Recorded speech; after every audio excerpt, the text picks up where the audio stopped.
Abduzidos por monólito alienígenas. Eu sou Tony Alves e esse é mais um Mistério que o Fronteira X traz para você. Sente-se, acomode-se, porque o Fronteira X está no ar.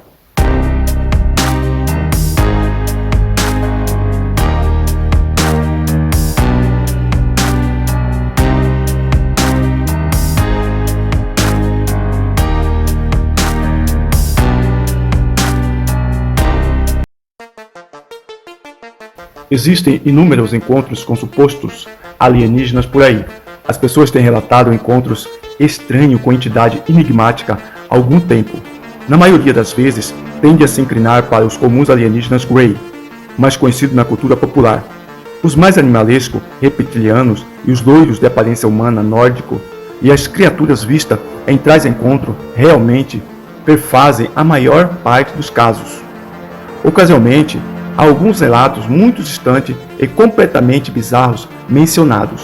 E um deles é certamente a história do cara que foi abduzido por um monólito alienígena.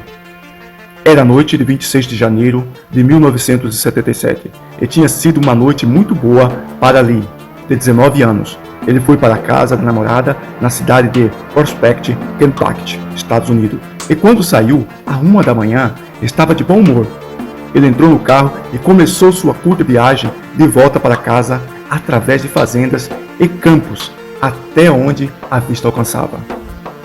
Enquanto ele olhava para a estrada, as faixas da pista hipnoticamente passando, ele notou à frente um objeto muito estranho aparentemente pairando sobre a estrada, emanando um brilho laranja-amarelo. Mais tarde, ele se lembraria de ter tido a sensação de que apareceu do nada, porque a paisagem circundante era totalmente simples e ele não tinha visto realmente se aproximar.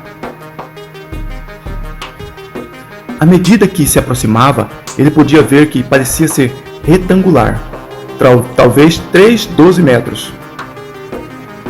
Mas não conseguia distinguir muitos detalhes por causa do brilho ofuscante.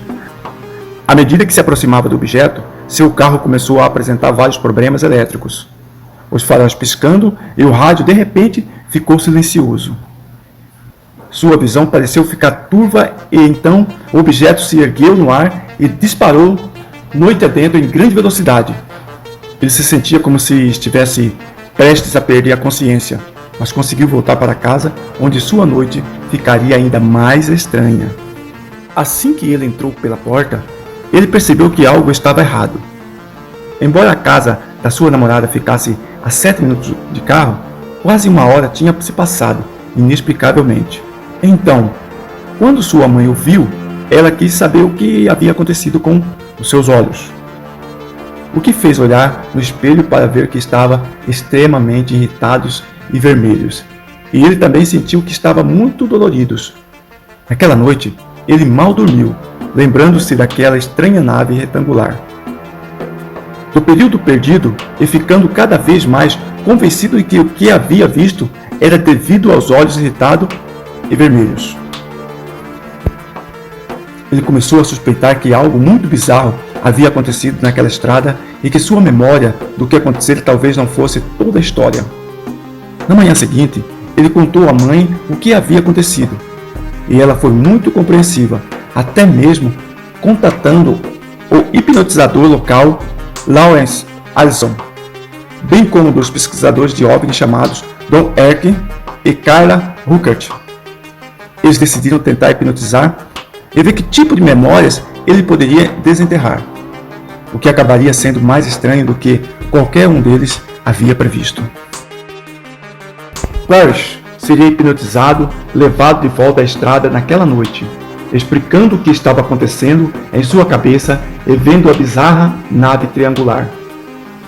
Mas coisas então tomariam um desvio abrupto para o verdadeiramente estranho. Ele disse que, enquanto observava, o objeto tinha passado de laranja avermelhado para preto e depois para branco, tão brilhante que machucava seus olhos, e então seu carro parecia estar pairando sobre o asfalto.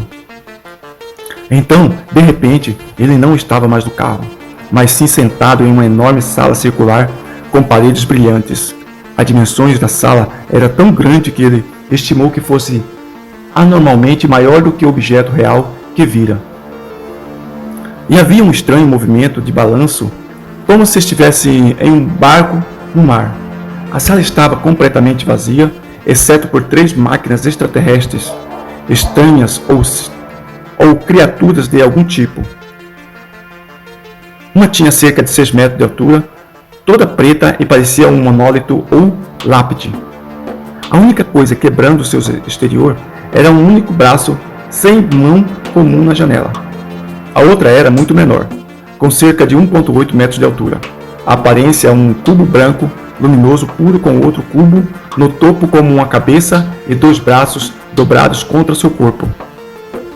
A terceira entidade era menor e era um quadrado retangular vermelho com uma cabeça em forma de cunha e um único braço sem junta. Parrish tinha a nítida sensação de que esses eram seres cientistas e que o branco era o seu líder, embora ele não tivesse certeza porque sabia disso. Enquanto ele se sentava lá, em uma mistura de admiração e medo, o preto e o pequeno vermelho se aproximaram dele, com o vermelho parecendo nervoso e com medo dele. O gigante negro estendeu a mão para tocar o braço e as costas de Parrish, enviando uma sensação de frio ardente passando por ele, bem como uma sensação de vibração que balançou seu corpo. O pequeno vermelho também estendeu a mão para tocar sua cabeça, parecendo muito cauteloso e amedrontado, como alguém fazia ao se aproximar para acariciar um cachorro zangado. E seu toque produziu uma sensação aguda de cutucada e picada como agulha. Depois disso, o vermelho ficou atrás do branco, possivelmente até mesmo se fundindo com ele.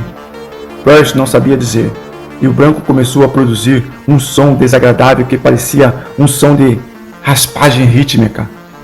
Quando este som começou, o preto recuou de Parrish, após o que o branco deu um passo para trás e o monólito gigante desapareceu, aparentemente junto com os outros, deixando agora aterrorizado Parrish sentado ali sozinho. Ele agora se sentia quase desconfortavelmente quente. O frio foi substituído por calor, e seus membros estavam pesados, como se ele estivesse se movendo debaixo d'água. Então, em um instante, ele estava sentado em seu carro novamente e a nave estava subindo no ar para acelerar. Seu rádio voltou a funcionar novamente. Ele comparou sua volta ao veículo a ser teletransportado. 1 minuto ele estava naquele quarto estranho e logo depois no carro. Quando questionado sobre o que ele pensava que os alienígenas estavam fazendo com ele, o melhor que ele conseguiu dizer foi que eles o estavam examinando de alguma forma. Pesquisadores de OVNI estavam um pouco inseguros sobre o que pensar deste relato surreal. Mas foi corroborado quando ele encontraram um fazendeiro local que afirmou ter visto uma grande luz brilhante pairando sobre o campo na mesma noite em que Parrish teve sua experiência. Os pesquisadores também sentiram que Parrish era um jovem simples que parecia sincero e pouco inclinado a inventar histórias, e eles concluíram que valia a pena considerar o avistamento e estudar mais. Ficamos nos perguntando o que aconteceu com esse cara e o que exatamente foi o que ele viu. O que eram essas entidades? E elas realmente existiram fora de sua própria cabeça? É difícil dizer, mas é um dos encontros alienígenas mais estranhos já registrado. E você? Qual é a sua opinião? Deixe nos comentários aqui embaixo. E até a próxima.